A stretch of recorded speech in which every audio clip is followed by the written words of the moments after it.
Hello everyone, Rahul Mishra नाम है हमारा और आज का जो वीडियो रहेगा इसमें हम लोग 3 फरवरी से 8 फरवरी तक की banking and financial awareness discuss करेंगे।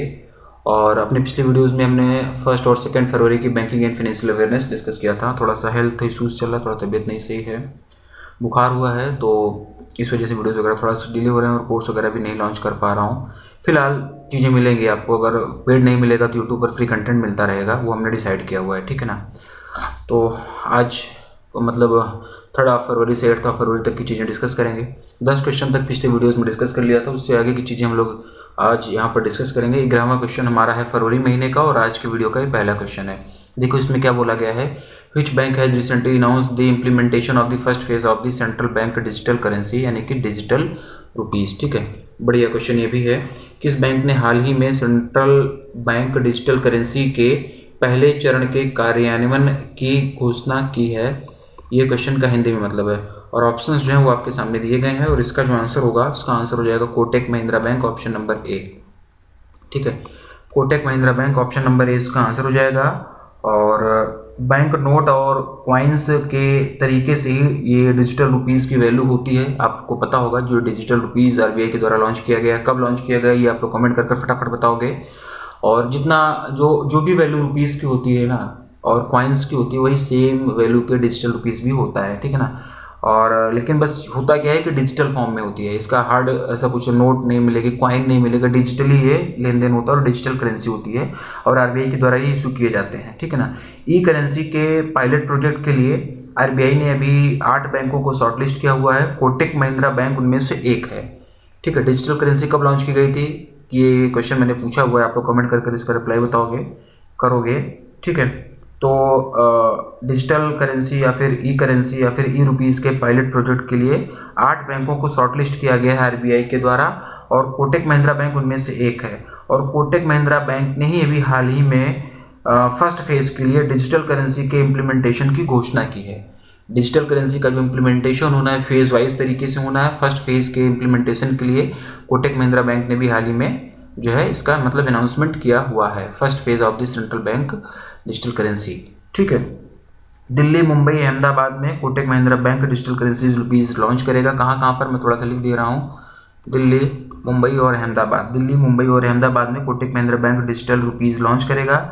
बाकी 8 बैंकें और जो हैं वो भी फेज वाइज तरीके से इम्प्लीमेंट करेंगे, ठीक है। पिछले वीडियोस में मैंने पढ़ा हुआ था तो यहाँ पर नहीं पढ़ेंगे कि किस तरीके से फेज वाइज चीज़ें होंगी, वहाँ पर आप लोग देखिएगा और पीडीएफ में भी थोड़ा सा और इसके डिटेल में हम दे देंगे, ठीक है। तो वो चीज़ आप लोग पीडीएफ से भी पढ़िएगा, बाकी पिछला वीडियोस देखिएगा तो वहाँ से चीज़ें और क्लेरिफाई होंगी, ठीक है।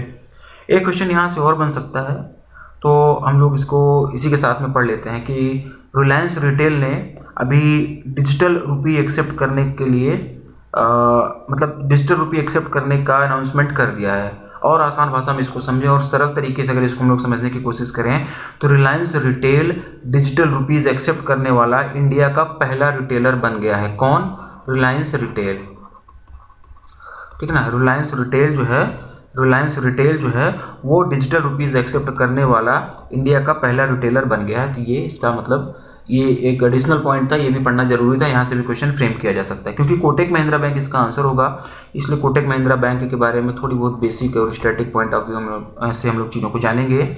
मुंबई, महाराष्ट्र में इसका हेडक्वार्टर होगा। उदय कोटक इसके एमडी एंड सीईओ हो जाएंगे, ठीक है। कोटक महिंद्रा बैंक का टैगलाइन क्या है ये आप लोग कमेंट कर बताओगे। साथ ही साथ ऑप्शन में और जो भी बैंक दी गई है इनका हेडक्वार्टर, एमडी, सीईओ और टैगलाइन जो है आप लोगों को कमेंट कर बताना है, ठीक है। नेक्स्ट देखेंगे, how much amount of investment has recently been received by the IDFC First Bank from the IDFC Limited. हाल ही में आईडीएफसी फर्स्ट बैंक को आईडीएफसी लिमिटेड से कितनी राशि का निवेश प्राप्त हुआ है, ये इस क्वेश्चन में पूछा गया है, ठीक है। ऑप्शंस आप लोगों के सामने दिए हैं और इसका जो आंसर हो जाएगा 2200 करोड़ रुपए, option number B. Option number B 2200 crore रुपए इसका आंसर हो जाएगा। आईडीएफसी लिमिटेड बोर्ड ने आईडीएफसी बैंक में 2200 करोड़ रुपए के इन्वेस्टमेंट का अप्रूवल दे दिया है और अभी इस अप्रूवल के बाद में आईडीएफसी फर्स्ट बैंक में आईडीएफसी फर्स्ट लिमिटेड की हिस्सेदारी बढ़कर 36.38 हो जाएगी। कितना हो जाएगी? 36.38% हो जाएगी। नहीं, ये नहीं होगी, ये पहले थी, बढ़कर जो होगी वो 40% हो जाएगी। थोड़ा सा और समझते हैं, थोड़ा सा इसको और आसान भाषा में समझते हैं। थोड़ा सा कन्फ्यूजन यहाँ पे क्रिएट हो रहा होगा, लेकिन अभी तुरंत पढ़ेंगे और चीज़ों को फिर से क्लेरिफाई करेंगे। IDFC लिमिटेड का एक बोर्ड है, उसने IDFC बैंक में 2200 करोड़ रुपए के इन्वेस्टमेंट का अप्रूवल दे दिया है। और इस अप्रूवल के हो जाने के बाद में, इस अप्रूवल के मिलने के बाद में IDFC फर्स्ट बैंक में IDFC लिमिटेड की हिस्सेदारी 36.38% से बढ़कर 40% हो जाएगी। ठीक ना, पहले जो था वो 36.38% था। 2200 करोड़ रुपए के निवेश के बाद में, के इन्वेस्टमेंट के बाद में ये हिस्सेदारी बढ़कर 40% की हो जाएगी। ठीक है, ऑप्शन में जितने भी बैंक के यहाँ पर दी नहीं गई हैं, तो फिर हम लोग यहाँ पर हेडक्वार्टर वगैरह नहीं जानेंगे, लेकिन फिर भी क्वेश्चन में पूछा गया IDFC फर्स्ट बैंक के बारे में जिक्र किया गया है। तो IDFC फर्स्ट बैंक का हेडक्वार्टर, MD एंड CEO और टैगलाइन आप लोग फटाफट कमेंट कर बताओगे। Next, in order to enable primary agricultural credit societies PACS and provide services offered by the Common Services Center CSCs, the Ministry of Corporation, the Ministry of Electronics and Information Technology, CSC E-Governance Services India Limited, and which of the following organization has recently signed a MOU? बढ़िया question ये भी है। प्राथमिक कृषि साख समितियों PACS, आगे PACS का मतलब जब मैं बोलूँगा इसका मतलब हो जाएगा प्राइमरी एग्रीकल्चर क्रेडिट सोसाइटीज़ को सक्षम करने और सामान्य सेवा केंद्रों यानी कि CSCs द्वारा दी जाने वाली सेवाएं प्रदान करने के लिए सहकारिता मंत्रालय, इलेक्ट्रॉनिक्स और सूचना प्रौद्योगिकी मंत्रालय, CSCs e-governance services India limited और निम्नलिखित में से किसी संगठन ने हाल ही में एक समझौता ज्ञापन पर हस्ताक्षर किया है, ये इसमें पूछा गया है। ठीक ना, टोटल किन किन लोगों ने एक MOU साइन किया हुआ है, क्यों साइन किया है, ये क्वेश्चन में ही बता दिया गया है। ठीक है ना, MOU क्यों साइन किया गया ये क्वेश्चन में ही आप लोगों को बता दिया गया है। और इसका जो आंसर हो जाएगा option number A NABARD. Option number A NABARD इसका आंसर हो जाएगा। ऑप्शन नंबर A नाबार्ड इसका आंसर हो जाएगा। Primary agricultural credit societies PACS को इनेबल करने और कॉमन सर्विसेज सेंटर्स के द्वारा दी जाने वाली सुविधाओं को प्रोवाइड करने के लिए इन सब ने एक MOU साइन किया हुआ है। किसने किसने एक MOU साइन किया हुआ है, तो सारी चीज़ें आपको क्वेश्चन में दी गई हैं। किसने किसने एक MOU साइन किया हुआ है, यहाँ से भी क्वेश्चन पूछा जा सकता है, तो ये चीज़ हमारे दिमाग में होनी चाहिए।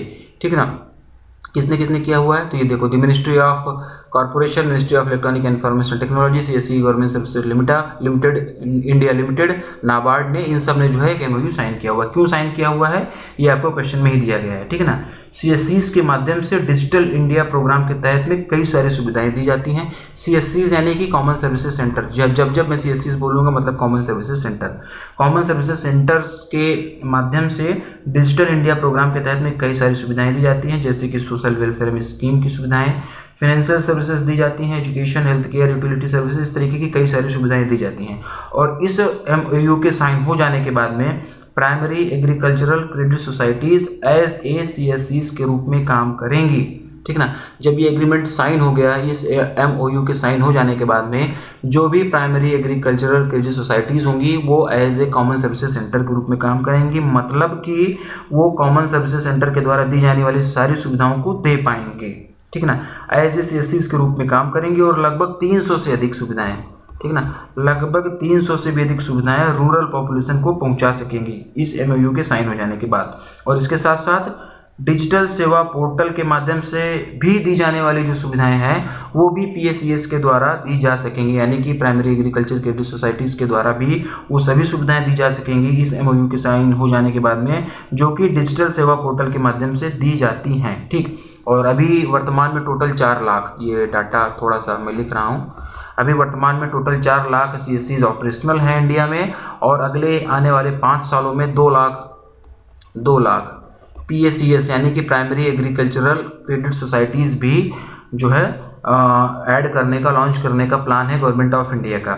PACS के द्वारा banking, insurance, legal services, PAN card, Aadhaar enrolment, Aadhaar update, इस प्रकार की तमाम सुविधाएं दी जा सकेंगी। तो ऑप्शन नंबर ए नाबार्ड इसका आंसर होगा। जितने भी ऑर्गेनाइजेशन यहाँ पर ऑप्शन में दिए गए हैं सबका हेडक्वार्टर आप लोग कमेंट कर बता दो फटाफट, इनके MD एंड CEO बता दो आप लोग, ठीक है ना, और इनका इस्टेब्लिशमेंट ईयर कब है ये बता दो आप लोग, अगर बैंक है उसकी टैगलाइन है तो भी आप लोग बता दो। ठीक है ना, ये सारी चीज़ें मैं आपसे पूछ रहा हूँ क्योंकि पिछले वीडियोज़ में कई बार मैंने बताया भी है, पढ़ाया भी है, और बहुत बेसिक चीज़ें हैं, आपको ये याद होनी चाहिए। अगले क्वेश्चन की तरफ बढ़ते हैं। Which bank has recently issued a work order to Central PSU Railtel Corporation of India Limited to provide 4G LTE यानी कि long term evolution connectivity to 15,000 off site ATMs across India. किस बैंक ने हाल ही में भारत भर में 15,000 ऑफ साइड ATM को 4G LTE कनेक्टिविटी प्रदान करने के लिए central PSU RailTel corporation of India limited को वर्क ऑर्डर जारी किया है। ठीक है, ये रेलटेल कॉर्पोरेशन ऑफ इंडिया एक PSU है, पब्लिक सेक्टर यूनिट है, और इसको अभी किस बैंक ने एक वर्क ऑर्डर जारी किया हुआ है जिससे कि 1500 ऑफ साइड ATM, पूरे भारत भर के 1500 ऑफ साइट ATM को 4G कनेक्टिविटी प्रदान की जा सके। क्वेश्चन ये भी बढ़िया है, एग्जाम पॉइंट ऑफ व्यू से इंपॉर्टेंट है, और इसका जो आंसर हो जाएगा state bank of India option number D. SBI state bank of India option number D इसका आंसर हो जाएगा। और इस प्रोजेक्ट की टोटल एस्टिमेटेड कॉस्ट की अगर हम लोग बात करेंगे तो 253.35 करोड़ रुपीस जो है इस प्रोजेक्ट की टोटल एस्टिमेटेड कॉस्ट हो जाएगी। किसने किया, किसने वर्क ऑर्डर दिया, क्यों दिया, किस चीज़ के लिए दिया, क्या काम करना है, ये सब चीज़ें आप लोग याद रखना, और इससे ज़्यादा इसमें डीप में जाने की इस क्वेश्चन में बहुत ज़्यादा ज़रूरत नहीं है। हाँ, बैंकों का जिक्र यहाँ पर भी हुआ है, तो पुराने क्वेश्चन के तरीके से जो हमारा पुराना फॉर्मेट रहा है, जो पुराना तौर तरीका हमारा रहा है, उस हिसाब से आप लोगों को यहाँ पर headquarter, MD, NCO, tagline, establishment year और कौन सी बैंक का कौन सी बैंक में मर्जर हुआ है, अगर वो भी याद आ रहा है तो आप लोग वो कमेंट कर बता सकते हो। बता सकते नहीं हो, बताओ, रिवीजन करते हुए चलो तो चीज़ें मतलब याद रहेंगी। इसी तरीके से हमारी तैयारी होती रहेगी। नेक्स्ट क्वेश्चन की तरफ बढ़ेंगे। IndusInd international holdings limited has recently received preliminary approval from the RBI to increase its ownership in IndusInd bank to how much percentage. ये भी क्वेश्चन बढ़िया है। इंडसइंड इंटरनेशनल होल्डिंग्स लिमिटेड ने हाल ही में इंडसइंड बैंक में अपना स्वामित्व कितने प्रतिशत तक बढ़ाने के लिए RBI से प्रारंभिक स्वीकृति प्राप्त की है। यानी कि जो इंडसइंड इंटरनेशनल होल्डिंग्स लिमिटेड है, ये इंडसइंड बैंक में अपनी जो होल्डिंग्स है उसको बढ़ाना चाह रहा है। उसको बढ़ाने के लिए RBI से इसको अप्रूवल मिला है। तो कितने प्रतिशत तक बढ़ाने के लिए RBI से अप्रूवल मिला है, ये इस क्वेश्चन में पूछा गया है। इस क्वेश्चन को आसान भाषा में इस तरीके से भी हम लोग समझ सकते हैं, और इसका जो आंसर होगा ऑप्शन नंबर सी 26%।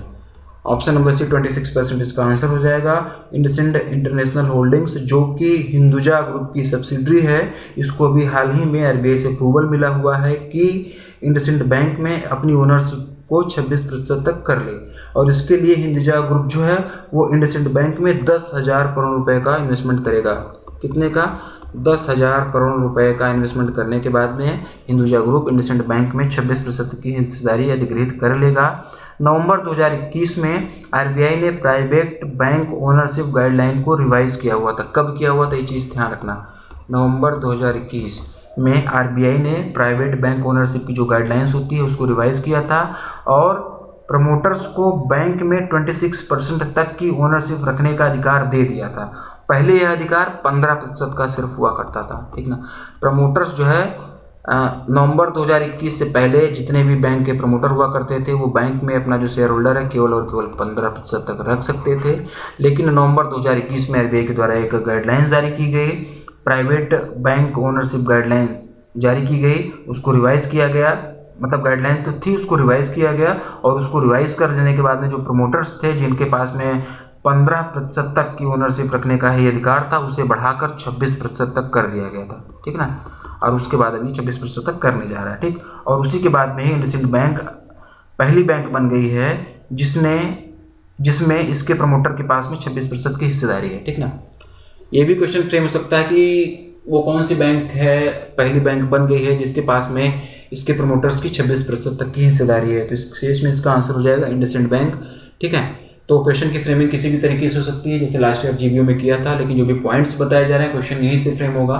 तो ध्यान से आँख, कान, नाक, गला, मुंह सब कुछ खोल खाल के अच्छे से सुनना, याद करना, दिमाग में अभी बिठा लेना, ठीक ना। बाद में कि कहाँ कौन नहीं होना चाहिए कि इस तरीके से पढ़ा दिया गया, उस तरीके से पढ़ा दिया गया, इस तरीके से क्वेश्चन फ्रेम कर दिया गया। हलवा नहीं देगा BPS, कुछ ना कुछ कॉम्प्लिकेशन लाएगा, ऐसे एग्जैक्ट डिक्टो क्वेश्चन नहीं पूछेगा, कुछ ना कुछ चीज़ें वो भी करेगा। तनख्वाह देता है तो चीज़ें कुछ ना कुछ तो करेगा ना, तो उसके लिए हमको मेंटली प्रिपेयर होना है, ठीक है। फिर से सुनो आप लोग ये लाइन, इंडसइंड बैंक पहली बैंक बन गई है जिसमें इसके प्रमोटर्स के पास में 26% तक की हिस्सेदारी है। बात इंडसइंड बैंक की हो रही है तो मुंबई महाराष्ट्र में इसका हेडक्वार्टर हो जाएगा। सुमंत कठपालिया इसके MD एंड CEO हो जाएंगे। We make you feel richer, ये जो है इसकी टैगलाइन हो जाएगी, ठीक। ऑप्शन नंबर सी 26% इसका आंसर होगा। Next, who has recently been appointed as a full time member of the economic advisory council to prime minister, EAC-PM। आगे से जब भी मैं EAC-PM बोलूंगा उसका मतलब आपको समझ में आना चाहिए कि economic advisory council to prime minister होगा, ठीक है ना। हाल ही में प्रधानमंत्री की आर्थिक सलाहकार परिषद के पूर्णकालिक सदस्य के रूप में किसे नियुक्त किया गया, इस क्वेश्चन में पूछा गया। क्वेश्चन भी इंपॉर्टेंट है एग्जाम पॉइंट ऑफ व्यू से। ऑप्शन नंबर बी सामिका रवि इसका आंसर होगा। ऑप्शन नंबर बी सामिका रवि, जो भी आप प्रोनाउंसिएट कर लो, ये इसका आंसर होगा। और ये जो सामिका रवि जी हैं ये एक इकोनॉमिक्स की प्रोफेसर हैं। इन्हें EAC-PM में as a full time member के रूप में अपॉइंट किया गया है। सेक्रेटरी रैंक पर इनका अपॉइंटमेंट किया गया है। इससे पहले भी 2017 से 2019 के दौरान सामिका रवि जी जो हैं वो EAC-PM में as a part time member के रूप में अपनी सेवाएं दे चुकी हैं। यहाँ पर बात हुई है कि इसकी EAC-PM यानी कि economic advisory council to prime minister, इसके चेयरमैन की अगर हम लोग बात करेंगे तो विवेक दुबे, ठीक है ना। विवेक दुबे जी जो हैं वो इसके चेयरमैन हो जाएंगे। ऑप्शन नंबर बी सामिका रवि इसका आंसर होगा। Next, RBI has recently allowed DSP investment managers to hike their stake in which bank to 9.9% as a part of investments made through various mutual fund schemes। RBI ने विभिन्न mutual fund योजनाओं के माध्यम से किए गए निवेश के एक हिस्से के रूप में DSP निवेश प्रबंधकों को हाल ही में किस बैंक में अपनी हिस्सेदारी बढ़ाकर 9.9% तक करने का अनुमति दे दिया है, ये इसमें पूछा गया। इस क्वेश्चन का हिंदी में मतलब, और इसका जो आंसर होगा DCB bank, option number D. Option number D DCB bank इसका आंसर हो जाएगा। RBI ने DSP इन्वेस्टमेंट मैनेजर्स को DCB बैंक में अपनी हिस्सेदारी 9.99% तक बढ़ाने के लिए मंजूरी दे दी है अभी हाल ही में। वर्तमान में अगर हम लोग इसकी हिस्सेदारी की बात करें तो वर्तमान में इसकी हिस्सेदारी 4.23% की है, ठीक है ना। लेकिन अब इसे बढ़ाने की अनुमति दे दी गई है RBI के द्वारा। और RBI के जो अप्रूवल है 1 साल के लिए वैलिड होगा, यानी कि 2 फरवरी 2024 तक। 2 फरवरी 2024 तक RBI का ये अप्रूवल वैलिड होगा। इस ड्यूरेशन में इसको जो है अपनी सीमाएं, वो जो लिमिट्स है, जो स्टेक्स है, ठीक है, उसको बढ़ा लेना है। कहाँ तक? 9.99% तक। तो ऑप्शन नंबर डी इसका आंसर होगा। Next, in relief to MSMEs the finance ministry's expenditure department has recently asked to all government departments and public sector enterprises to refund how much percentage of the performance और bid security and liquidate damages that were deducted from SMEs for government tender during the 2 years of pandemic। और 2 years जो है उसकी duration भी दी गई 19 फरवरी 2020 से 31 मार्च 2022 तक। MSMEs को राहत देते हुए वित्त मंत्रालय के व्यय विभाग ने हाल ही में सभी सरकारी विभागों और सार्वजनिक क्षेत्र के उद्यमियों से 2 वर्षों की महामारी के दौरान यानी कि 19 फरवरी 2020 से 31 मार्च 2022 के दौरान सरकारी निविदाओं के लिए SMEs से काटे गए प्रदर्शन या बोली सुरक्षा और परिसमापन क्षति का कितना प्रतिशत वापस करने के लिए कहा है। क्वेश्चन हिंदी और इंग्लिश दोनों लैंग्वेज में दिया गया है। जिस भी लैंग्वेज से आप क्वेश्चन को समझ पाएँ उस लैंग्वेज से क्वेश्चन समझ लीजिए, उसके बाद फिर आंसर देने की कोशिश करिए। क्वेश्चन समझना जरूरी है, क्वेश्चन नहीं समझ पाएंगे तो फिर आंसर नहीं दे पाएंगे। फिलहाल इसका जो आंसर होगा 95%, ऑप्शन नंबर ए इसका आंसर हो जाएगा 95%। क्वेश्चन को थोड़ा सा और इलेबोरेट करते हैं, थोड़ा सा और आसान आम बोलचाल की भाषा में समझते हैं। फिनेंस मिनिस्ट्री के एक्सपेंडिचर डिपार्टमेंट ने सभी गवर्नमेंट डिपार्टमेंट और पब्लिक सेक्टर इंटरप्राइजेस से ये बोला है कि पिछले 2 वर्षों की महामारी यानी कि 19 फरवरी 2020 से 31 मार्च 2022 तक के दौरान जो भी गवर्नमेंट टेंडर्स के SMEs के परफॉर्मेंस या बिड सिक्योरिटीज़ काटे गए हैं उसका उन्हें 95% जो है रिफंड कर दिया जाए, ठीक ना। MSMEs को राहत देने के लिए 2023-24 के बजट के दौरान वित्त मंत्री निर्मला सीतारमण जी ने विवाद से विश्वास 1 नाम से एक स्कीम लॉन्च किया हुआ है। क्या नाम है स्कीम का? मैं लिख दे रहा हूँ, विवाद से विश्वास 1 फर्स्ट पार्ट होगा या फर्स्ट एडिशन होगा इसका, ठीक ना। इस नाम से एक स्कीम लॉन्च किया हुआ है जो कि महामारी के दौरान फेल हुए MSMEs को राहत पहुंचाने का काम करेगा, ठीक है। तो राहत पहुंचाने के रूप में क्या किया जाएगा, 95% तक जो बिड सिक्योरिटी है वो उन्हें वापस कर दिया जाएगा। कोई भी जो बोली वगैरह लगती है ना उसमें कुछ सिक्योरिटीज़ वगैरह देनी होती है, तो जो भी सिक्योरिटी दिए हैं ये लोग और जो MSMEs फेल हो गए हैं उनका बिड सिक्योरिटी का जो अमाउंट है उसका 95% तक उनको मतलब 95% उन्हें वापस कर दिया जाएगा। ऐसा इस क्वेश्चन का मतलब इसका आंसर है, यही इसमें पूछा गया था, ये इसका आंसर है। और जो भी एलिजिबल MSMEs होंगी वो रिफंड क्लेम करेंगी और रिफंड क्लेम होने करने के बाद में उनका क्लेम उन्हें मिल जाएगा। तो ऑप्शन नंबर ए 95% इसका आंसर होगा। Next, A report named Asian Economic Integration Report AEIR 2023 Trade Investment and Climate Change in Asia and the Pacific with the key finding that greener trade and investment play a major role in tackling climate change in Asia and the Pacific has recently been released. Which of the following organization? Asian Economic Integration Report AEIR 2023 Asia और प्रशांत क्षेत्र में व्यापार, निवेश और जलवायु परिवर्तन नामक एक रिपोर्ट प्रमुख खोज के साथ हरित व्यापार और निवेश एशिया और प्रशांत क्षेत्र में जलवायु परिवर्तन से निपटाने में एक प्रमुख भूमिका निभाते हैं नामक हाल ही में एक रिपोर्ट किस संगठन के द्वारा जारी गई है? बेसिकली एक रिपोर्ट का नाम है और ये रिपोर्ट किस संगठन के द्वारा जारी की गई है, इस क्वेश्चन में पूछा गया है। Asian Development bank, option number D जो है वो इसका आंसर होगा। ठीक है, और ऑप्शन में जितने भी ऑर्गेनाइजेशन दिए गए इनका सबका हेडक्वार्टर आप लोग कमेंट कर बताओगे। रिपोर्ट किसने रिलीज किया ये जान लो, ठीक है ना, बस इससे ज़्यादा और बहुत ज़्यादा इसमें जानने की जरूरत नहीं। जो थोड़ी बहुत इस रिपोर्ट से रिलेटेड इन्फॉर्मेशन होगी वो आपको PDF में दे दी जाएगी, वहाँ से आप पढ़ लीजिएगा। बेसिकली कई बार क्वेश्चन ये भी पूछ लिया जाता है कि रिपोर्ट का नाम दिया जाता है और पूछता है कि रिपोर्ट किसने जारी किया, तो उस कंडीशन में इसका आंसर होगा option number D, Asian Development Bank. Next, in order to launch a wealth management platform which bank has recently partnered with Geojit financial services. Wealth management platform launch करने के लिए किस बैंक ने हाल ही में जियोजीत फाइनेंशियल सर्विसेज के साथ साझेदारी की है, इस क्वेश्चन का हिंदी में मतलब, और इसका जो आंसर होगा South Indian bank, option number B. ठीक है, option number B South Indian bank इसका आंसर हो जाएगा। जियोजीत फाइनेंशियल सर्विसेज के साथ साउथ इंडियन बैंक ने अभी हाल ही में पार्टनरशिप किया हुआ है और पार्टनरशिप के बाद SIB वेल्थ, मैं लिख रहा हूँ SIB वेल्थ नाम से एक वेल्थ मैनेजमेंट प्लेटफॉर्म लॉन्च किया जाएगा इस बैंक के द्वारा, जो कि इसके हाई नेटवर्थ इंडिविजुअल्स कस्टमर्स को फाइनेंशियल सर्विसेज प्रोवाइड करेंगे। साउथ इंडियन बैंक इसका आंसर है, तो इसके हेडक्वार्टर वगैरह के भी बारे में जानेंगे। थिरसूर केरला में इसका हेडक्वार्टर होगा। मुरली रामकृष्णन इसके MD एंड CEO हो जाएंगे ऑप्शन में। और जो भी बैंक दी गई headquarter, MD and CEO, tagline, ये सब चीजें आप लोग कमेंट कर बताओगे। नेक्स्ट क्वेश्चन की तरफ बढ़ेंगे।